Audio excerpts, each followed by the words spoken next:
নমস্কার, বাংলা জ্ঞান হাব চ্যানেলে আপনাদের সকলকে স্বাগত। পাকিস্তানে কমপ্লিটলি ব্যাকিং করছে ডোনাল্ড ট্রাম্প, আর এই ফায়দাটা পাকিস্তান কিন্তু উঠে যাচ্ছে। আজকে পাকিস্তানে ফিল্ড মার্শাল বা আর্মি চিফ যাই বলুন না কেন, এই আসিফ মুনির ভারতকে পরমাণু বোমা দিয়ে আক্রমণ করা হুমকি দিয়েছে। এই আর্টিকেলটা পুরোটাই আমি আপনাদের সামনে আলোচনা করব A to Z। তার আগে আমি সকলকে বলবো প্লিজ সবাই মিলে চ্যানেলটাকে সাবস্ক্রাইব করে নিন যদি আপনাদের সঠিক ইনফরমেশন চাই তো, কারণ আপনারা জানেন যে এই চ্যানেলে আমরা প্রপার আর্টিকেল তুলে এনে এক্সপ্লেন করে থাকি। তাহলে আর দেরি কিসে, চলে আসুন। ভীষণ গুরুত্বপূর্ণ একটা আর্টিকেল, যে আর্টিকেলটা গোটা বিশ্বে এখন চর্চার প্রধান কেন্দ্রবিন্দু হয়ে গেছে। কি এমন ঘটনা ঘটেছে দেখুন, একটু আমি ব্যাকে নিয়ে যাচ্ছি আপনাদেরকে।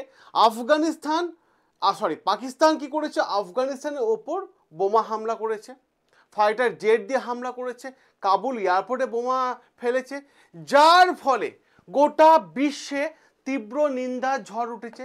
কারণ আফগানিস্তান যে পাল্টা বদলা নিয়েছে পাকিস্তানের ওপর, তার একটার পর একটা ভিডিও ফুটেজ, ছবি, সেগুলো তারা সোশ্যাল মিডিয়ায় পোস্ট করেছে। আর এই পোস্ট করার পর গোটা বিশ্ব সাপোর্ট করছে কাকে? আফগানিস্তানকে। কারণ তারা ভিডিও প্রকাশ করেছে, পাকিস্তানকে যোগ্য জবাব দিয়েছে। কারণ পাকিস্তান কোনো ভিডিও ফুটেজ দেখাতে পারেনি, যোগ্য জবাবে তেমন কোনো প্রমাণ কিন্তু পাওয়া যায়নি।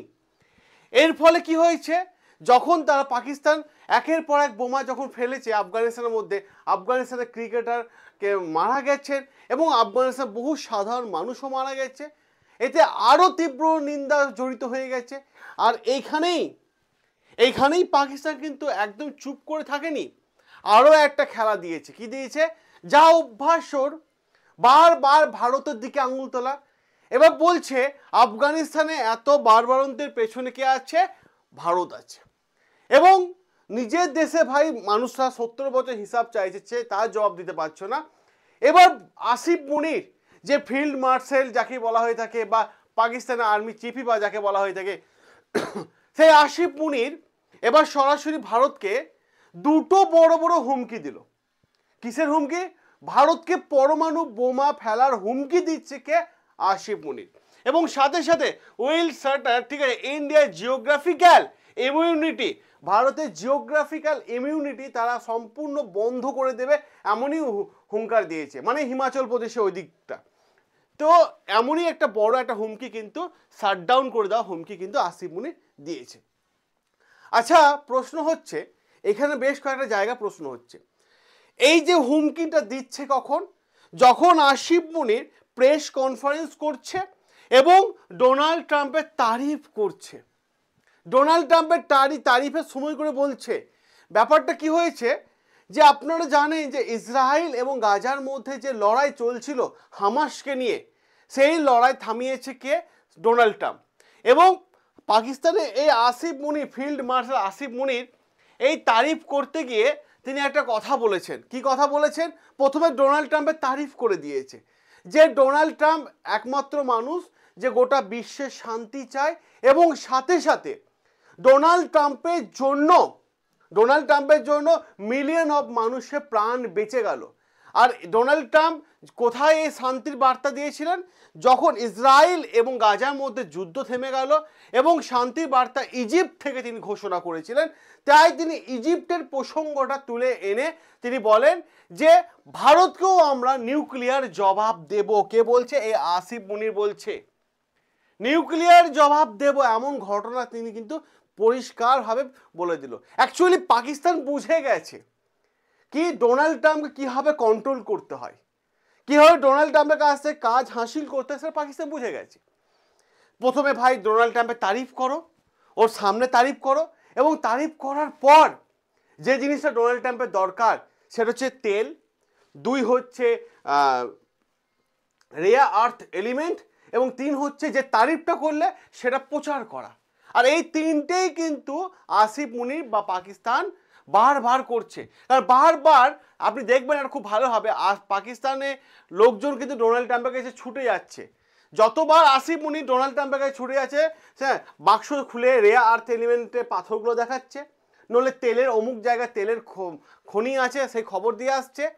তো এমনই কিন্তু ডোনাল্ড ট্রাম্পের সঙ্গে করছে, কিন্তু ডোনাল্ড ট্রাম্পকে কীভাবে এরা অ্যাকচুয়ালি মানে তারিফ করতে হয় এবং প্রচারে আলোয় আনতে হয় সেটা কিন্তু পাকিস্তান খুব ভালোভাবে কিন্তু বুঝে গেছে। এবং যে বিষয়টা আপনি দেখতে পাবেন যে আসিফ মুনির এবং ডোনাল্ড ট্রাম্পের যে বিষয়টা, যখন ডোনাল্ড ট্রাম্প ইসরায়েল এবং গাজার যুদ্ধ থামাচ্ছে এবং ইজিপ্টে গিয়ে সে ঘোষণা করছে, তখন ডোনাল্ড ট্রাম্পও আসিফ মুনিরের নাম টেনে এনেছে। কি বলছে, কি বলেছিল ব্যাপারটা, বলেছিল Trump call Pakistan army chief Asif Munir, ঠিক আছে, হিজ ফেভারিট ফিল্ড মার্শাল। যখন ডোনাল্ড ট্রাম্প যুদ্ধ থামিয়ে ইজিপ্ট থেকে ঘোষণা করছে তখন তিনি বলেছিলেন যে আমার প্রিয়, আমার ফেভারিট, ঠিক আছে, ফিল্ড মার্শাল কোথায়, আমার ফেভারিট ফিল্ড মার্শাল কোথায়, সে কি আসেনি? সেদিন কিন্তু আসিফ মুনির যায়নি, তাই তিনি আসিফ মুনিরের নাম করে বলেছেন আমার ফেভারিট।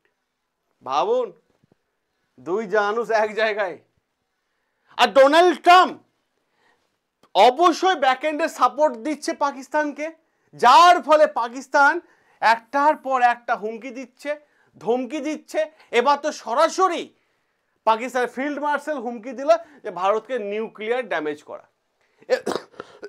সরি, শুধু নিউক্লিয়ারের দিক থেকে নয়, এই ধমকি দুই দিক থেকে ধমকি দেওয়া হয়েছে। আর একটা দিকে ধমকি এসেছে, সে ধমকিটা কি? সে ধমকিটা হচ্ছে যে ভারতবর্ষে ইকোনমি আমরা ড্যামেজ করে দেব। আসিফ মুনির দুটো ধমকি একসাথে, এক নিউক্লিয়ার ধমকি আর ইকোনমি ড্যামেজ। কারণটা কি? ভারতের যত সব বিদেশি ইনভেস্টাররা আসছে তাদের সামনে যে বারবার এই কথা বলে থাকে তারা ইনভেস্টার আসবে না, এটা তার একটা গেম প্ল্যান হতে পারে। অপর দিক থেকে ভারত পাকিস্তানের থেকে যথেষ্ট ইকোনমির দিক থেকে ভারত কিন্তু স্ট্রং হয়ে আছে। পাকিস্তানি ইকোনমি কিন্তু মারাত্মক লেভেলে ডাউন চলে গেছে ফ্রম চীন, রাশিয়া, মালয়েশিয়া। আমরা যদি দেখি যাকে যে বারবার এই পাকিস্তানকে ছুটে যায়, সে বাংলাদেশও কিন্তু এদের থেকেও কিন্তু একটু হলো ইকোনমি আপ হয়ে আছে। তো ওদের টার্গেট এখন ভারতের ইকোনমির দিক থেকে, অর্থনীতির দিক থেকে। আর তার থেকে বড় ব্যাপার, পাকিস্তান এখন নিজেকে সবার সামনে তার ইমেজ ভালো করতে চাইছে। আর ভারত কি করেছে, ইউনাইটেড নেশন জেনারেল অ্যাসেম্বলিতে, যেটা গত মাসে হয়ে গেল, সেখানে বিদেশে প্রত্যেকটা দেশে বড় বড় লিডাররা এসেছিলেন, ঠিক আমাদের ভারত থেকে গেছিল। তো এস জয়শঙ্করের সাথে পরিষ্কার বলে দিয়েছিলেন যে ভাই, পাকিস্তান এমন একটা দেশ যে নিজের দেশের লোকেদের ওপর বম্বিং করে, নিজের দেশের লোকেদের ওপর বোম মারে, নিজের দেশের লোকেদের ওপর হত্যা করে। আর ডোনাল্ড ট্রাম্পের প্রসঙ্গে আসি, ডোনাল্ড ট্রাম্প কয়েকদিন আগে কিন্তু লাদেনের প্রসঙ্গ তুলে এনেছে।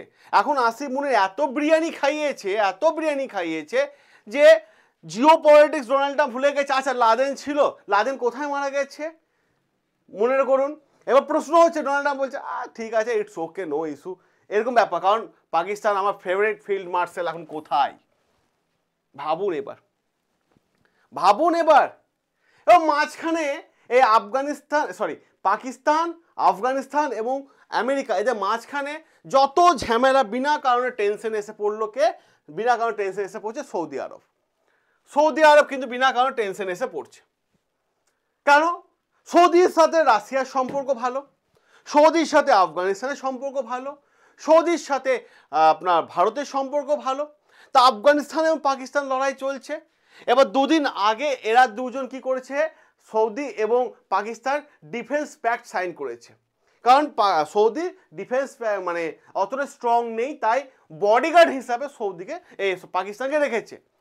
এবার আফগানিস্তান এবং পাকিস্তানের যে লড়াই চলছে, এটা সৌদি বারবার থামানোর চেষ্টা করছে, আরে ভাই পাকিস্তান আমার বডিগার্ড, যুদ্ধ থামাও না, আফগানিস্তানকে বারবার রিকোয়েস্ট করছে। এবং সৌদি এটাও বলেছে যে আমি ইউনাইটেড নেশনে গিয়ে যুদ্ধ থামানোর আবেদন জানিয়ে আসবো, এটাও বলেছে।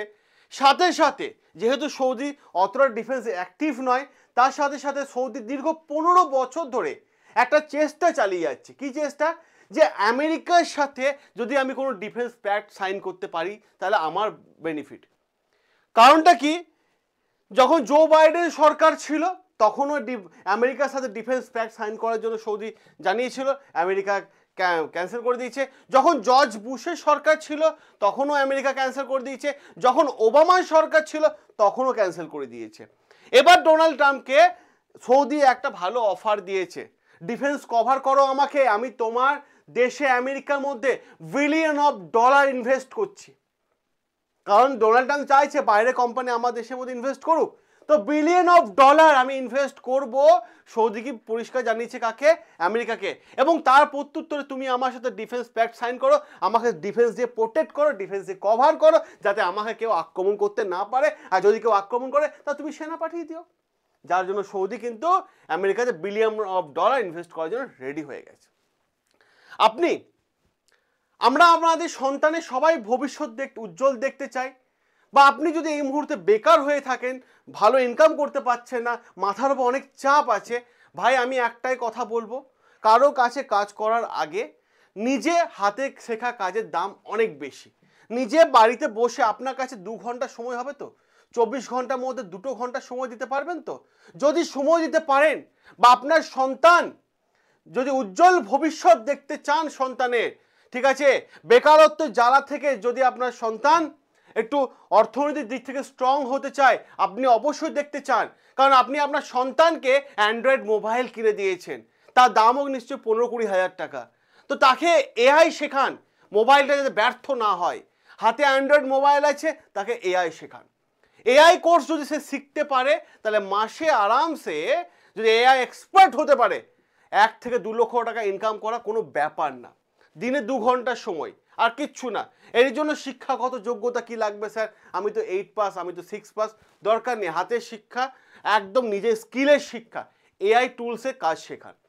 আমাদের এআই ক্লাস শুরু হয়ে গেছে।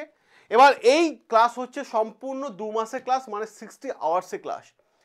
যদি আপনার সন্তান এই 2 মাসের মধ্যে সম্পূর্ণ বিষয়টা শিখতে পারে, তাহলে ডিসেম্বর থেকে দেখবেন আপনার সন্তান ভালো রকম একটা অর্থনৈতিক দিক থেকে একটা ভালো জায়গায় পৌঁছে গেছে। আর এআই শেখার জন্য অতি অবশ্যই আমি একটা ফোন নাম্বার দিচ্ছি, হোয়াটসঅ্যাপ নাম্বার 9332813134। এই হোয়াটসঅ্যাপ নাম্বারে হাই এআই লিখে পাঠান, আমাদের team within a second group জয়েনের লিঙ্ক পাঠিয়ে দেবে, অ্যাডমিশন করিয়ে দেবে। অনেক টাকা পয়সা নষ্ট করেছেন, দামি দামি রেস্টুরেন্টে খাইয়েছেন, দামি ফোন কিনে দিয়েছেন, জামা কাপড় কিনে দিয়েছেন, এবার একটা ভবিষ্যৎ আপনার সন্তানকে উপহার দিন, যাতে তার পুরো জীবনটা সুন্দরভাবে গোছানো থাকে। আর এই ভবিষ্যৎ হচ্ছে এআই। এআই শিখতে পারলে আপনারা কোনো টেনশন থাকবে না। সম্পূর্ণ বাংলা ভাষায় এআই শিখুন, ঠিক আছে? এবং আমি আরেকটা কথা বলবো, এই যে আর্টিকেলটা আমি আপনাদের সামনে আলোচনা করলাম, যদি ভালো লেগে থাকে তাহলে অতি অবশ্যই ভিডিওটা লাইক করে দেবেন, চ্যানেলটাকে সাবস্ক্রাইব করে নেবেন। যদি আপনাদের সঠিক ইনফরমেশন চাই তো অবশ্যই চ্যানেলটাকে সাবস্ক্রাইব করবেন, আর যদি না চাই তার দরকার নেই। ভালো থাকবেন, সুস্থ থাকবেন, দেখা হবে আপনাদের সাথে নতুন আরও একটা আর্টিকেল নিয়ে।